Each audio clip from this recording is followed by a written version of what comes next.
In this step, step 4, we're going to talk about understanding Kubernetes roles.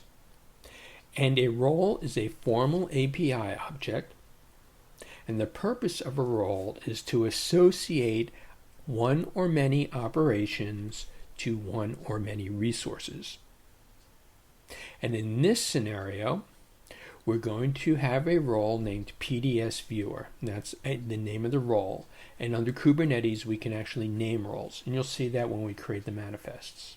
This role, PDS viewer, will be able to list and get particular resources. Which resources?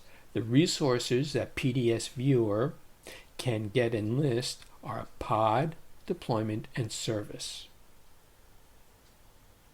So the scope of activity that the role PDS viewer can do, because it is list and get, is PDS viewer can kube control get pod, kube control get services, and kube control get deployment.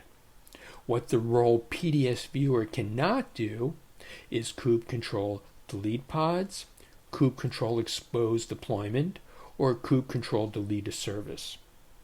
So roles are very important because they determine and declare the scope of activity that something can do in Kubernetes.